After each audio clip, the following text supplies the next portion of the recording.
1 2 3। Hello नमस्कार दोस्तों।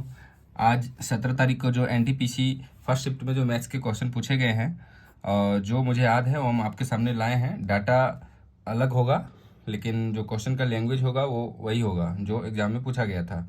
ठीक है, डाटा एग्जैक्ट याद करना थोड़ा मुश्किल है। तो चलिए शुरू करते हैं पहले प्रश्न के साथ। देखिए ये क्वेश्चन आया था कि 2109, मतलब इस तरह से ही था, डाटा कुछ अलग था, गुने इतना, इतना गुने इतना करना था और हमें आंसर बताना था। तो जो चार ऑप्शन दिए गए थे वो चारों के यूनिट डिजिट अलग थे, तो सॉल्व करना थोड़ा आसान था। तो 9 को 1 से गुना करने के बाद यूनिट डिजिट भी तो 9 आना ही है, तो उसके अनुसार से मैंने टिक कर दिया। और अगला प्रश्न था कि एक 30 मीटर खंभे की परछाई, फिर से मैं आपको हम बता देते हैं कि डाटा अलग हो सकता है, अलग हो सकता है। क्या है, हम अपने मन से लिए हैं ये सब डाटा। ठीक है, तो एक 30 मीटर ऊंचा खंभा की परछाई का लंबाई 40 मीटर दिया हुआ था। उसी समय एक इमारत जिसकी परछाई की लंबाई 24 मीटर है और उस इमारत की ऊंचाई ज्ञात करना था। ठीक है, तो आपको लैंग्वेज समझ में आ गया होगा। कहने का मतलब है कि एक खंभा दिया हुआ था, उसका ऊंचाई 30 मीटर दिया था और उसका परछाई जो है इस तरह, इधर ये परछाई बनेगा ना, ये परछाई। तो हम एक राइट एंगल ट्रायंगल बना देते हैं ताकि सॉल्व कर सकें। तो इसका लंबाई दिया हुआ था कितना, 40 मीटर। ठीक है, तो उसी समय तो जो एक इमारत है उसका परछाई का लंबाई दिया हुआ था, ये देखिए परछाई की लंबाई 24 मीटर, मतलब ये दिया हुआ था। तो हमें ये हाइट निकालना था, तो रेशियो से निकाल सकते हैं क्योंकि एंगल तो वही बनेगा ना। यदि सूर्य मान लेते हैं यहाँ पर है तो उस समय भी तो सूर्य यही होगा, तो एंगल तो वही बनेगा। तो यदि एंगल वही है तो रेशियो वही होगा। तो यहाँ पे रेशियो हम काट देते तो 4:3 का, तो यहाँ भी 4:3 का ही बनेगा, है ना। तो 4 का वैल्यू 6×4 = 24, तो ये 18 हो जाएगा। इस तरह से आप सॉल्व कर सकते हैं। आप अपना जो भी मेथड हो उस हिसाब से बनाइए।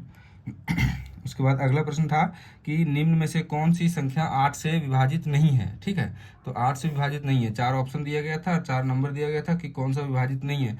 तो 8 से विभाजित होने के लिए 2 से भी और 4 से भी विभाजित तो होना पड़ता। तो 4 से विभाजित का नियम क्या है कि लास्ट का 2 डिजिट 4 से यदि कट रहा है तो वो पूरा नंबर 4 से डिवाइड होगा। ठीक है, तो हमने वही चेक किया, लास्ट के 2 डिजिट देखते गए कि 4 से कौन डिवाइड है, जो हुआ उसको हम टिक कर दिए। आसान क्वेश्चन था, आप इजीली सॉल्व कर सकते हैं। ठीक है, अगला प्रश्न था कि एक नंबर दिया गया था जिसके बारे में पूछा था किससे गुना करने पर वह एक पूर्ण वर्ग बन जाएगा। मतलब एक नंबर दिया गया था, कोई भी रैंडम नंबर हम मान के चलते हैं कि जैसे उदाहरण के लिए हम एक पूर्ण वर्ग ले लेते हैं। ठीक है, जैसे 25 का स्क्वायर कितना होता है, 25 25 से 625 होता है ना।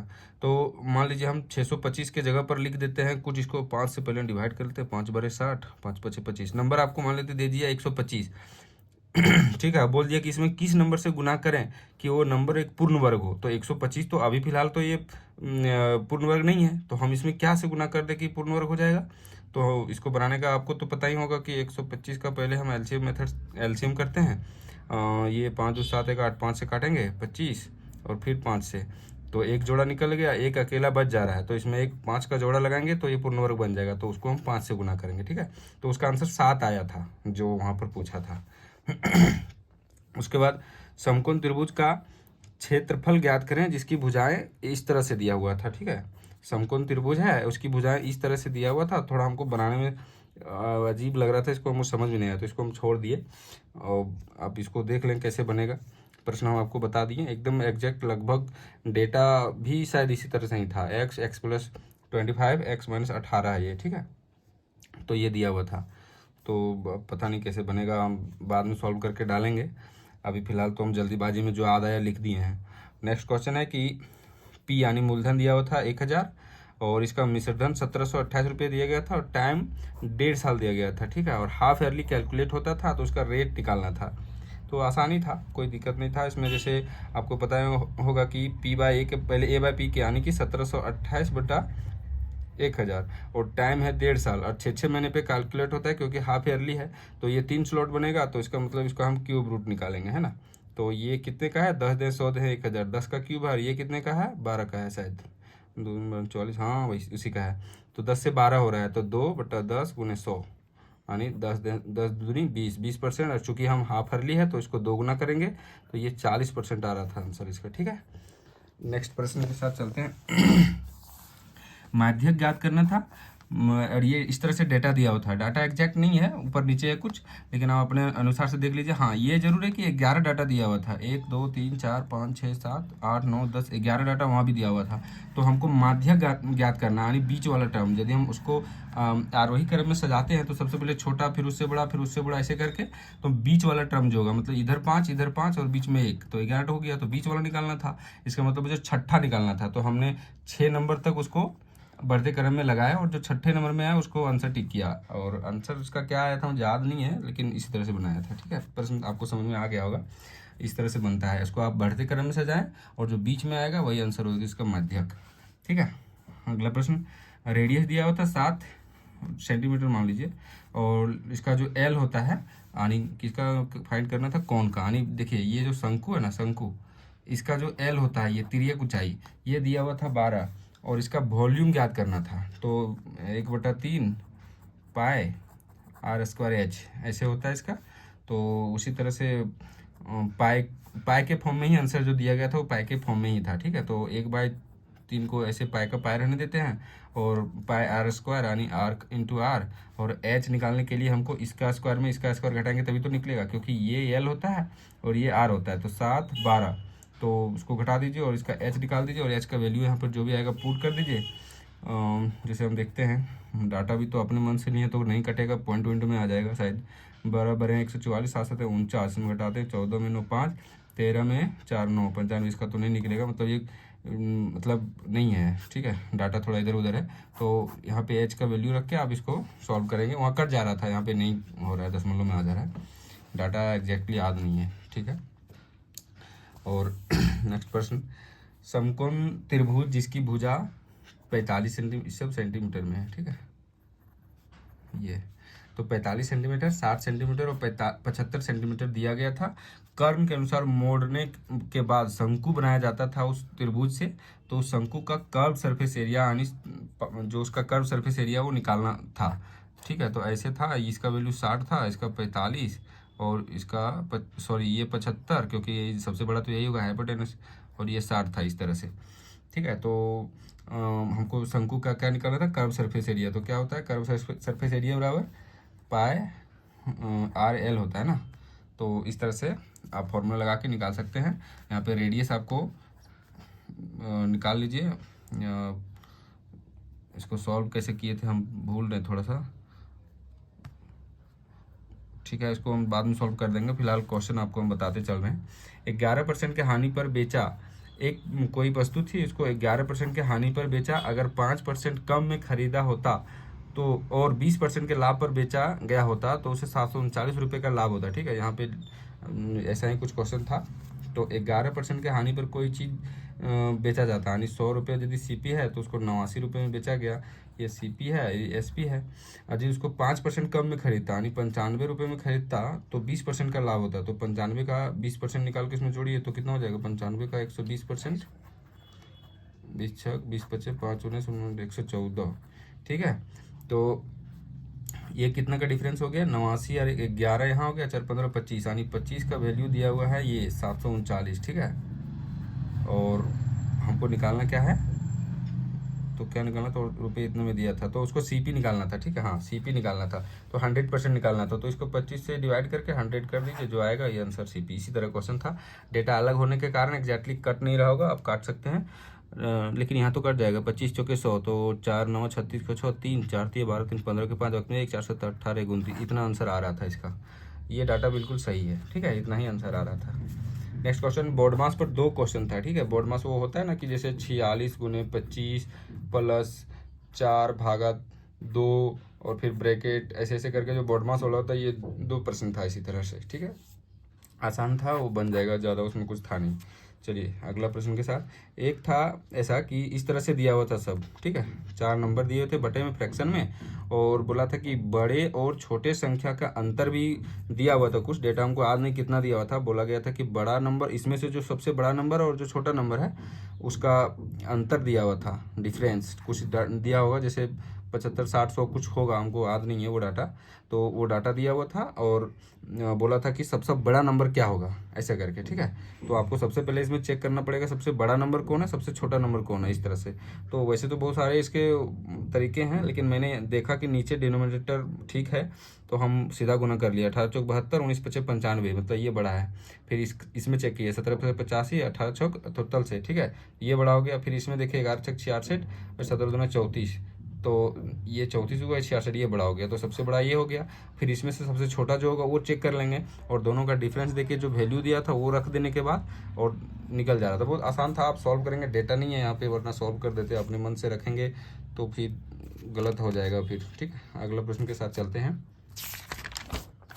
मैंने जितना याद कर पाया उतना कर लिया है। अभी देखिए एक टेबल वाला प्रश्न था जिसमें मीडियन पूछा था, ऐसे करके होता है ना, जैसे ऐसे करके था, और इंटरवल वाला था क्वेश्चन, जैसे इस तरह से था, और यहाँ पे एक्स लगा हुआ था, फ्रीक्वेंसी जिसको बारंबारता शायद बोलते हैं, और यहाँ पे इंटरवल दिया हुआ था, जैसे कि 10 से 20, 20 से 30, 30 से 40, ऐसे करके, और यहाँ पे 5, 8, 3 ऐसे करके लंबा डाटा था ऐसे करके, और उसका मीडियन निकालना था।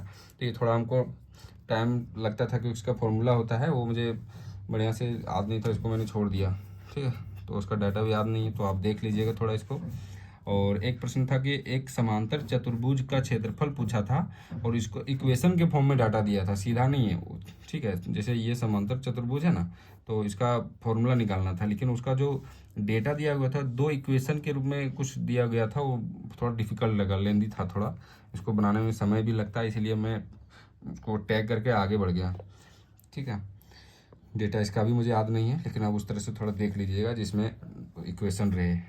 अब आगे अगला प्रश्न, समय और कार्य का प्रश्न पूछा गया था, जिसमें ए बी सी 3 व्यक्ति का दिया गया था कि ए 5 दिन में कर सकता है, बी 10 दिन में कर सकता है, सी 15 दिन में कर सकता है।